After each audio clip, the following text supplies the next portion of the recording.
MC 내레이션 오프닝. 사람들은 말합니다. 세상은 공평하지 않다고. 하지만 어떤 사람들은 그 불공평한 세상 속에서도 누군가를 위해 전부를 내어줍니다. 이야기의 주인공 김연아. 모두가 외면한 순간에도 그녀는 묵묵히 바닥을 닦고 있었습니다. 그러다 단 한 사람만이 무릎을 꿇었습니다. 그리고 40년 전 잊혀졌던 진실이 되살아나기 시작했습니다. 지금 여러분이 보게 될 이야기는 한 여자의 희생이 어떻게 또 한 여자의 삶을 구했고 그 구원이 다시 어떻게 한 세상을 바꿨는지에 대한 이야기입니다. 그 어떤 드라마보다 강렬한 그리고 믿을 수 없을 만큼 따뜻한 진짜 이야기. 신우이의 마음. 지금 시작합니다. 신우이의 마음 한막. 수치심과 재회 품위를 짓밟은 겨울. 아침 명망 높은 태진 기업 타워 로비는 권력의 신전처럼 빛났다. 유리 패널은 티끌 하나 없이 깨끗하고 대리석 바닥은 거울처럼 윤이 났다.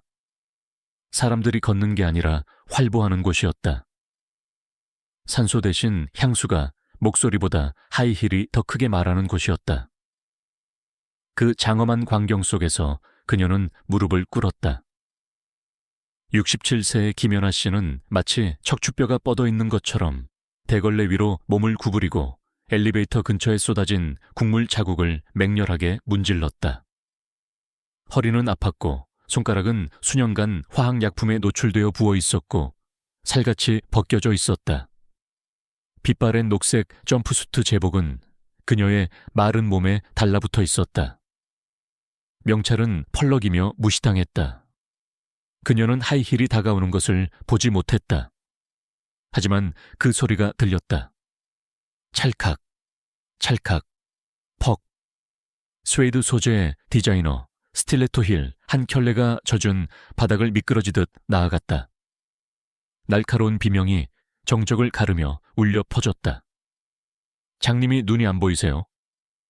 그 목소리는 30대 초반의 유리, 대표의 며느리였다. 머리부터 발끝까지 사치에 흠뻑 젖은 유리는 연에게 불타오르는 분노로 돌아섰다. 노파가 사과도 더듬거리며 말하기도 전에 찰싹 유리의 손등이 연아의 뺨에 부딪혔다. 소리가 울려 퍼졌다. 카페 구석에서 포크가 공중에서 멈췄다. 화면을 스크롤하던 휴대폰이 멈췄다. 경비원은 눈을 깜빡였지만 시선을 돌렸다. 정적이 흘렀다. 충격 때문이 아니라 누군가와 공모했기 때문이었다. 연아는 속으로 무너졌다. 육체적인 것이 아니라 영적인 것이었다. 걸레 위에서 떨리는 손은 대리석에 시선을 고정한 채였다. 그녀는 울지도 애원하지도 않았다. 난 투명인간이야. 그녀는 속으로 속삭였다. 바로 여기서 사라져 버릴 수도 있어. 그러면 세상이 날 짓밟아 버릴 거야. 눈물이 한 방울 맺히려 했지만 그녀는 눈을 깜빡였다. 울지 않을 것이다. 여기서는. 이렇게는 자신의 이름을 기억하는 여자 딩. 엘리베이터 문이 그들 뒤로 활짝 열렸다. 은색 캡슐에서 50대 후반의 여자가 나왔다. 상아색 코트를 수수하게 입은 모습이었다. 양손에 따뜻한 국수 봉지를 들고 있었다. 그녀의 눈은 로비를 훑어보다 마침내 그 자리에 닿았다. 그녀는 얼어붙었다. 그녀의 시선은 연아의 굽은 몸과 마주쳤다. 희끗희끗해진 뺨 아래에는 멍이, 흩어진 걸레 바디가 보였다. 그때 그녀 안에서 무언가 오래된 것이 꿈틀거렸다. 그녀는 국수를 떨어뜨렸다. 봉지가 바닥에 터지면서 김이 모락모락 나는 국물이 디자이너 타일 주변에 고였다. 연아? 그녀의 목소리가 갈라졌다. 음량이 아니라 시간적으로 갈라졌다. 그 목소리는 공기를 팽팽하게 잡아당겼다. 연아는 확신이 서지 않은 채 천천히 돌아섰다. 여자는 앞으로 나섰다. 손은 떨리고 눈은 반짝였다.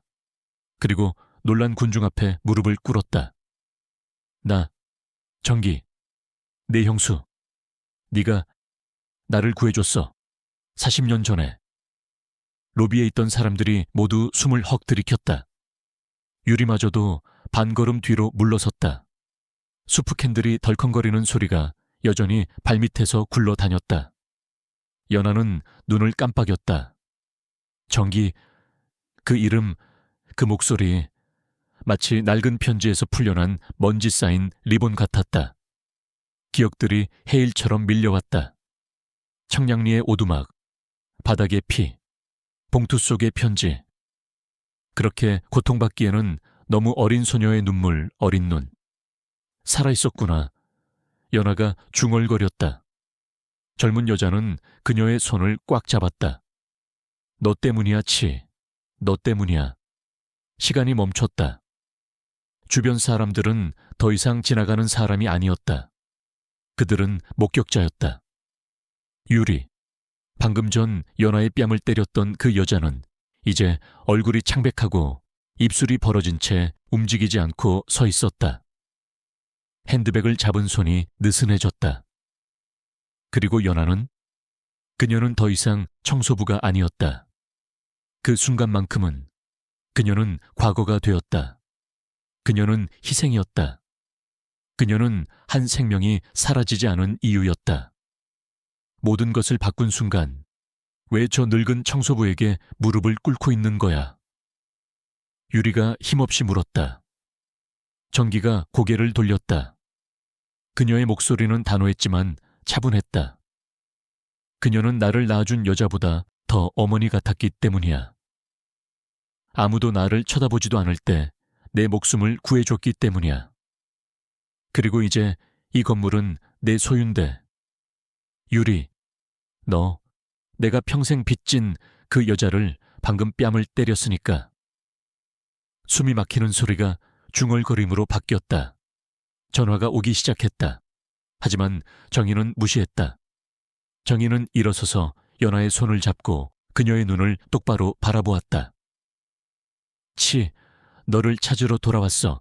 다시는 떠나지 않을 거야. 일막 끝 이 순간 소름이 돋았나.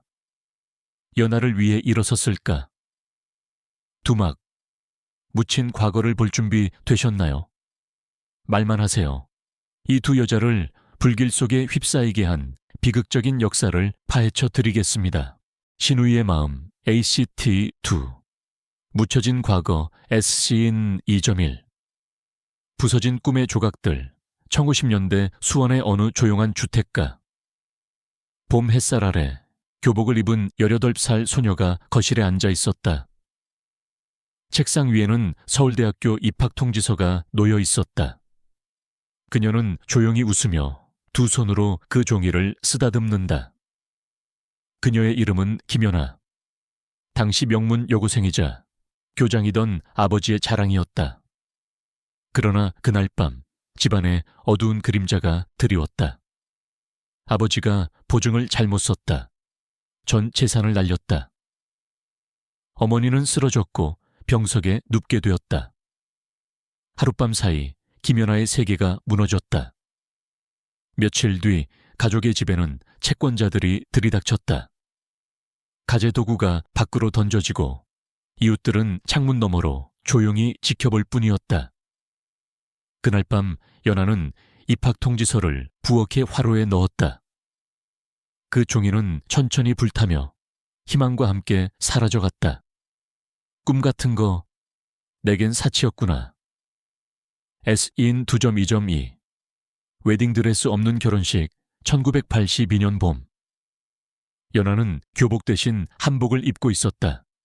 하지만 그건 기쁨의 옷이 아니었다. 그것은 빚을 갚기 위한 거래였다. 상대는 청량리에서 고리대금업으로 유명한 가문. 그 집의 둘째 아들 태호와의 결혼이 조건이었다. 태호는 어릴 적 사고로 말 못하는 장애인이었고 가족에게는 부담스러운 존재로 여겨졌다. 결혼식은 식장이 아닌 그들의 거실에서 조용히 치러졌다. 하객도 음악도 사진사도 없었다. 신부 아버지는 조용히 눈물을 흘렸고 연하는 작게 미소 지으며 그를 바라봤다. 괜찮아요, 아버지. 전 살아볼게요. 신랑 태호는 떨리는 손으로 종이 한 장을 건넸다. 고마워요. 나 같은 사람을 받아줘서. 그 순간 연하의 심장은 살짝 떨렸다. 가혹한 거래 속에서도 한 줄기 따뜻함이 있었다. SC인 2.3 지옥의 문턱 결혼 후 연하는 그 집의 며느리가 되었지만 실제로는 하녀에 가까운 존재였다. 시아버지는 냉정하고 권위적이었으며 시동생 태섭은 술과 폭력에 찌든 인간이었다. 그는 틈만 나면 연에게 폭언을 퍼붓고 빚 대신 팔려온 여자 주제에 라며 깔보았다. 하루 종일 집안일을 하며 한마디도 반박하지 못한 채 살던 그녀. 연하는 식탁에 앉아 조용히 밥을 말아먹던 태호를 바라보았다. 그는 아무 말도 하지 않지만 어느 날 밤 그녀의 손에 또 한 장의 종이를 쥐어줬다. 미안해요. 아무것도 해줄 수 없어서. 그 짧은 문장은 누구보다 따뜻했고 누구보다 슬펐다. S인 마지막 전환. 전기. 그 이름 현재. 연하는 여전히 넋이 나간 듯 전기를 바라보고 있다. 전기. 그 이름 하나가 그녀를 다시 40년 전의 지옥으로 끌고 갔다. 눈앞에 있는 이 여인은 그녀가 목숨 걸고 구했던 바로 그 신우이였다. 그리고 오늘 그 신우이가 모두가 보는 앞에서 그녀에게 무릎을 꿇고 있다. ACT 두 끝 다음 RCT 3 전기의 탈출과 생존. 원하시면 바로 이어서 펼쳐드리겠습니다. ACT 3 전기의 구원 에스기인 3.1 팔려온 신부 1985년 어느 늦여름 저녁. 창밖에서는 매미 소리가 울리고 있었지만 청량리 고태가는 숨이 막힐 듯 고요했다. 대문이 열리고 낡은 트럭 한 대가 덜컹이며 멈췄다. 문이 열리자 정이 가스물을 넘긴 듯한 앳된 소녀가 조심스럽게 내려섰다. 손에는 작은 여행 가방 하나. 배는 불룩했고 눈은 두려움으로 가득 차 있었다. 이 아이가 태섭이 새 마누라다. 시아버지의 단호한 말에 집안 식구들이 힐끔 바라볼 뿐이었다. 빚 대신 데려온 계집애. 그것이 전기의 정체였다. 태섭은 술 냄새를 풍기며 휘청대다가 전기를 훑어보고는 비웃으며 말했다. 재밌겠네. 이번엔 애까지 덤으로 왔군. 그날 밤 연하는 전기의 방에 몰래 따뜻한 죽을 가져다 주었다. 정희는 조용히 고개를 숙인 채 속삭였다. 저 전기예요. 죄송해요. 제가 잘할게요. 연하는 그녀의 떨리는 손을 조용히 감쌌다.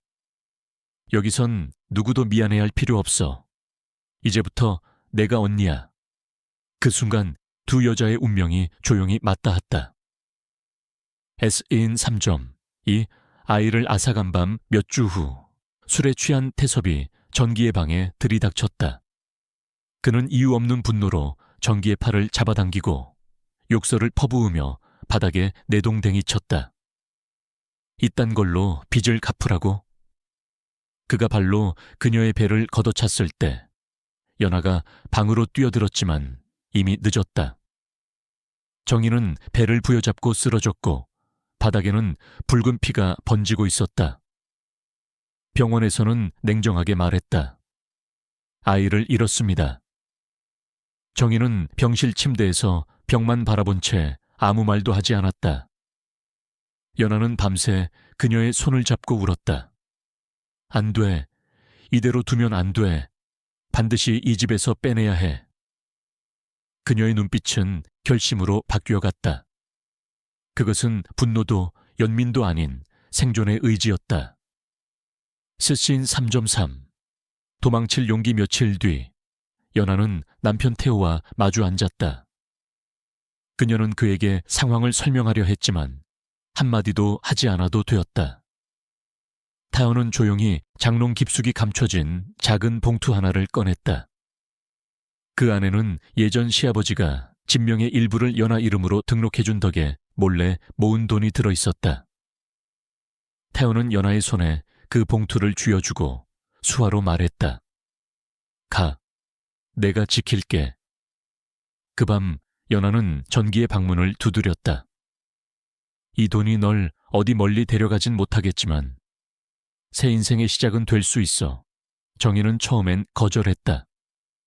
언니까지 다치면 어떡해요? 연하는 조용히 말했다. 네가 사는 게 내가 사는 거야. 정희는 울음을 터뜨리며 연하를 껴안았다. 두 여인은 그날 밤 한 번 더 가족이 되었다. 전환. 기차역에 이별비가 내리던 새벽. 정희는 낡은 우산을 쓰고 기차역 앞에 섰다. 연하는 끝까지 그녀의 손을 붙잡고 있었다. 어디서든 네가 살아있으면 그게 나한테 가장 큰 보답이야. 정희는 눈물을 닦고 기차에 올랐다. 기차가 움직일 때 창밖으로 그녀는 외쳤다. 언니, 언젠간 내가 다시 찾아올게요. 그 목소리는 빗속으로 사라졌지만 연하의 가슴에 깊게 남았다. ACT 삶 끝, 당신은 전기처럼 떠날 용기가 있었을까요? 아니면 연하처럼 남아 희생했을까요? 다음, ACT사 40년 후에 응답과 반전. 원하시면 바로 이어서 펼쳐드리겠습니다. ACT네. 되돌아온 갑서치 S2인 4.1. 선의의 대가 시간이 조금 흘렀다. 전기가 떠난 후 얼마 지나지 않아 집안이 술렁이기 시작했다. 진명의 일부가 빠져나갔다고? 시아버지가 소리쳤고 태섭은 눈을 부릅뜨며 테이블을 뒤엎었다. 연하는 아무 말도 하지 않았다. 고개를 숙인 채 조용히 서 있었다. 네가 정기한테 돈 줬지. 다 내 짓이지. 인연이 우리를 배신했어. 태섭은 다짜고짜 연하의 뺨을 때렸다. 피가 입술 끝에 맺혔다. 그 순간 태호가 뛰어들어 그녀를 감쌌다. 말은 하지 못했지만 그의 눈빛은 분명했다. 이 여자를 건드리지 마. 시아버지는 분노에 가득 차 소리쳤다. 당장 이 집에서 나가. 애까지 데리고 꺼져. 그날 밤 연하와 태호는 한 장의 이불, 한 개의 가방, 그리고 아직 태어나지 않은 아이를 안고 그 집을 조용히 떠났다. 행선지도 계획도 없었다. 그저 더 이상 모욕당하지 않겠다는 결심만 있었다. SC인 4.2 40년 후 진실의 시간 현재. 로비 한복판. 정희는 손에 서류를 들고 있었다. 사람들은 아직 충격에서 벗어나지 못한 채 조용히 그녀를 바라봤다. 정희는 담담하게 선언했다. 이 빌딩의 대주주는 바로 저입니다. 그리고 이 공간에서 제 인생을 바꿔준 언니가 방금 모욕을 당했습니다. 유리는 말문이 막혔다. 그녀는 그저 부잣집 며느리일 뿐 전기의 존재를 몰랐다. 내가 이 건물을 가진 이유는 단 하나예요. 언니에게 이 모든 걸 돌려주기 위해서. 정희는 계약서를 찢었다. 바로 그 자리에서 유리에게 넘길 예정이던 계약서였다. 종이가 찢어지는 소리는 마치 오래된 죄악이 끊어지는 듯했다. 유리 씨, 당신이 오늘 모욕한 분은 내 생명의 은인입니다. S신 4.3. 되돌려주는 순간 정희는 연에게 다가가 무릎을 꿇었다. 손에 들린 봉투 안에는 건물명의 변경 문서가 있었다. 40년 전 언니는 저한테 모든 걸 걸고 도망칠 기회를 줬어요. 이제 저도 언니에게 제 전부를 드릴게요. 연하는 말을 잇지 못했다. 눈물이 조용히 그녀의 눈가를 타고 흘렀다. 주변은 조용했다. 사람들은 누구 하나 움직이지 못한 채 그 장면을 지켜봤다. 그 누구도 상상하지 못한 반전. 그 누구도 예측할 수 없었던 정해. 그리고 그 누구도 이토록 고요한 기적을 외면할 수 없었다. ACT사 끝 40년 전 한 봉투가 지금의 인생을 바꿨습니다. 당신이라면 그때 연아처럼 행동할 수 있었을까요? 당신의 생각을 댓글로 들려주세요. 누군가의 작은 손길이 지금도 어딘가에서 누군가를 살리고 있을지도 모릅니다. 다음, ACT-O 늦게 찾아온 행복과 진짜 가족 5막 늦게 찾아온 행복 장면 5.1 손맛이라는 이름의 식당. 몇 달 후 이제 김연아는 더 이상 청소 유니폼을 입지 않는다.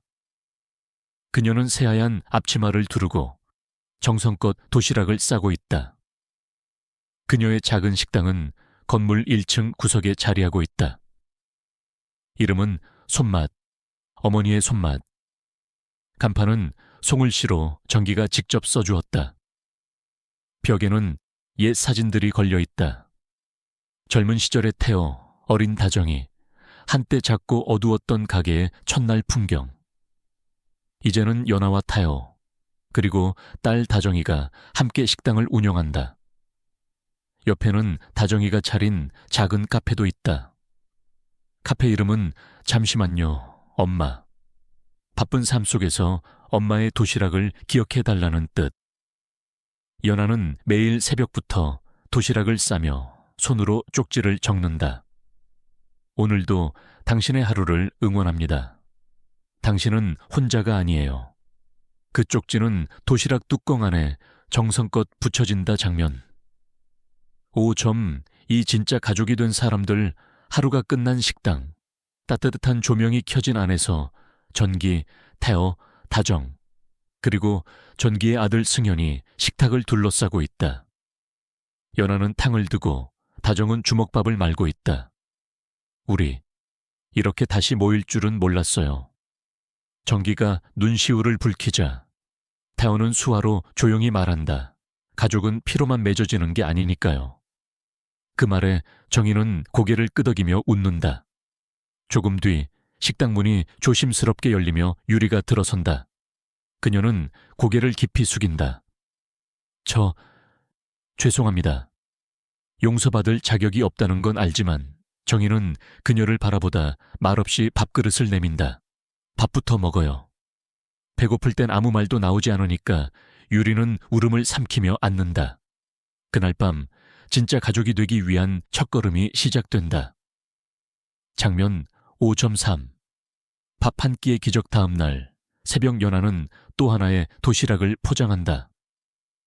수신이는 야간 근무를 마친 간호사 혹은 고시 공부를 하는 청년 그녀는 송을시 쪽지를 써넣는다.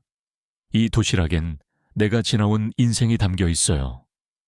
당신에게도 따뜻한 오늘이 있기를 바랍니다. 그녀는 도시락을 배달 가방에 넣고 창밖을 바라본다. 햇살이 천천히 창가를 감싸고 그녀의 미소는 부드럽게 퍼진다. 연아 내레이션. 그날 내가 건넨 봉투 하나로 전기의 인생이 바뀌었듯 오늘 내가 건네는 이 밥 한 끼도 누군가에게는 새로운 시작이 될 수 있을까. 엔딩 장면. 사진 속 진짜 가족 마지막 장면은 식당 벽에 걸린 흑백 가족 사진. 연아, 태호, 다정, 전기, 승현, 그리고 뒤늦게 합류한 유리까지 모두 따뜻하게 웃고 있다. 사진 한쪽엔 붓글씨로 이렇게 적혀 있다. 따뜻한 손길 하나가 한 사람의 인생을 구할 수 있다. 카메라는 그 사진을 비추며 점점 멀어진다. 식당 안의 웃음소리가 희미하게 들려오고 조용한 피아노 선율이 흐르며 화면이 검게 전환된다. 5막 종료. 이야기 끝.